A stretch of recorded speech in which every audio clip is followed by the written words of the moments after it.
Share करने वाला हूँ पावर फाइनेंस कॉर्पोरेशन लिमिटेड में आई वैकेंसी के बारे में। काफ़ी अच्छा पैकेज यहाँ पे है और वैकेंसीज भी काफ़ी अच्छी आई हुई हैं।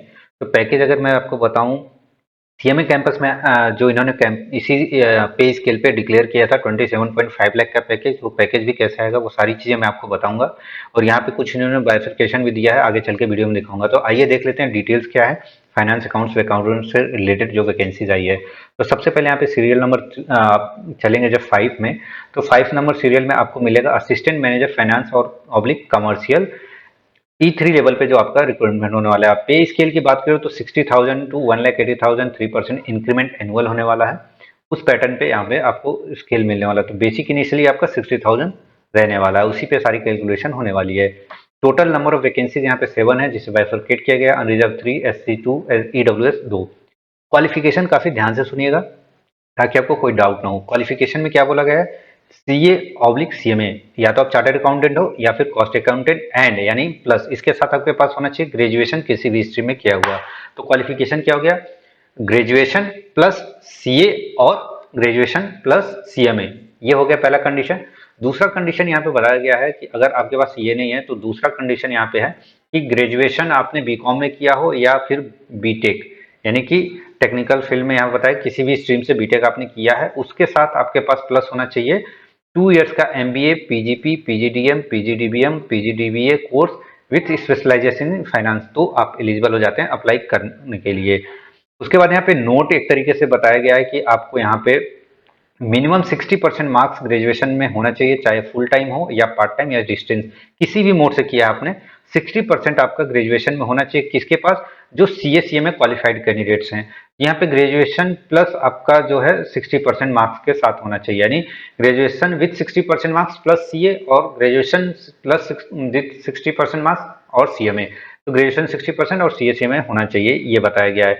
For management post graduate BCom, BTech and PG course should be full time and 60%, यानी कि इस दूसरे कंडीशन के लिए आपका ग्रेजुएशन पोस्ट ग्रेजुएशन दोनों में ही 60% मार्क्स कंसिडर किया जाएगा। CMA के लिए CA में क्वालिफाइड होना चाहिए ओनली, और आपका ग्रेजुएशन में 60% होना चाहिए। तो ये कंडीशन हो गया आपका मिनिमम क्वालिफिकेशन का। अब बात कर लेते हैं एक्सपीरियंस और एज का। एज आपका मैक्सिमम 31 ईयर्स रखा गया है। कास्ट कैटेगरी वाइज आपको रिलैक्सेशन मिल जाएगा। मिनिमम 1 ईयर का एक्सपीरियंस पोस्ट क्वालिफिकेशन यानी रिजल्ट आने के बाद का होना चाहिए। प्रेफरेंशियल आपको मिल जाएगा NBFC, bank, PFI, power finance से रिलेटेड सेक्टर में आपने किया है तो काफी अच्छा रहेगा आपको इंटरव्यू में क्रैक करने के लिए। तो क्योंकि डायरेक्ट इंटरव्यू है तो आपको यहाँ प्रॉब्लम नहीं होने वाला। अब कंपनसेशन पैकेज की बात कर लेते हैं, स्टार भी लगा है यहाँ पे। तो आपका ये जो आईडीए बेसिक पे है 60,000, जैसा कि मैंने पहले ही बताया फाइनेंस अकाउंट्स के लिए। ग्रॉस आपका एक मंथली जो बनने वाला है लमसम 1,16,700। ये कैसे आएगा, 60,000 का आप 32.5% निकाल लीजिए, 27% निकाल लीजिए और 35% उसको इस 60,000 में जोड़ दीजिए, यानी 60,000 मल्टीप्लाइड बाई 35 प्लस 32 प्लस 27 कर देंगे तो आपका ये आ जाएगा। उसके अलावा आपको यह PRP, superannuation benefit, uniform reimbursement, monthly conveyance, ये सारे अलग अलग बेनिफिट्स जो हैं आपको प्रोवाइड किए जाएंगे। तो काफी अच्छा पैकेज ये बनने वाला है। Based on that notification I will explain in separate video your CTC 27.5 lakh कैसे आने वाला है।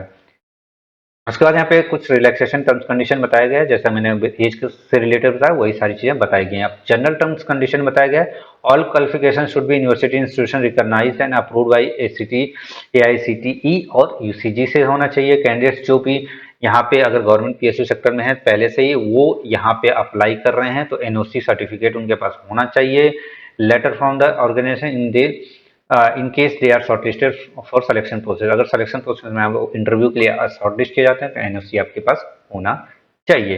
पॉइंट नंबर 5 में यहाँ पे देखिए बता दिया गया है कि आपका shortlisting committee will examine the all application based on prescribed qualification, relevant experience and attach supporting document thereto. Decision जो होगा फाइनल उनका होगा। कंसीडर्ड फॉर इंटरव्यू, तो अभी इसमें प्रोसेस जो बताया इंटरव्यू के लिए ही बताया गया है, तो इंटरव्यू के थ्रू यहाँ पे होने वाला है सिलेक्शन। आगे टर्म्स कंडीशन ऐसे ही मेंशन किया गया है, क्या क्या कैसे आपको अप्लाई करना सारी चीजें बता दी गई हैं। हाउ टू अप्लाई में बताया गया है कि आपको जो लास्ट डेट ऑफ एप्लीकेशन है 14 अक्टूबर 2022 है, यानी वो उसको वेबसाइट पे ऑनलाइन अप्लाई कर सकते हैं या फिर मैं लिंक डिस्क्रिप्शन बॉक्स में अवेलेबल करा देता हूँ, वहां से भी डायरेक्ट आप जाके अप्लाई कर सकते हैं। अप्लाई करते समय ये सारे डॉक्यूमेंट जो जो अप्लीकेबल हैं आपके ऊपर, ये सारे आपके पास स्कैन्ड कॉपी होना चाहिए ताकि आप अपलोड कर पाएँ। और प्लेस ऑफ पोस्टिंग की बात करें तो यहाँ पे आपका प्लेस ऑफ पोस्टिंग कहीं भी मिल जाएगा, मतलब जहां भी इनके रीजनल ऑफिस होंगे ऑल ओवर इंडिया कहीं पे भी आपको मिल सकता है। एप्लीकेशन फीस यहाँ पे नॉन रिफंडेबल है 500, जो आपकी debit card, net banking, credit card से पे कर सकते हैं। SC ST PWD EMC जो कैंडिडेट्स हैं उनको यहाँ पे एप्लीकेशन फीस करने की कोई रिक्वायरमेंट नहीं है। इंटरव्यू जो होगा मोस्ट प्रोबेबली आपका दिल्ली में होगा, तो आपको जब भी शॉर्टलिस्ट किए जाएंगे वो सारी इन्फॉर्मेशन आपको मिल जाएगी। सो फ्रेंड्स, अगर एलिजिबिलिटी क्राइटेरिया को मीट करते हैं तो biggest opportunity for the candidates who are meeting all eligibility criteria and apply करना चाहते हैं तो जरूर करके वहां पे जाएं, इंटरव्यू दें और अच्छा खासा पैकेज आप लेके सिटी में लाइफ जी सकते हैं। So thank you friends for watching this video. ऐसे ही लेटेस्ट जॉब अपडेट्स के लिए चैनल के साथ जुड़े रहें एंड लाइक बटन सब्सक्राइब कर लें और उसके बाद शेयर कर दें अपने फ्रेंड्स के साथ। Thank you.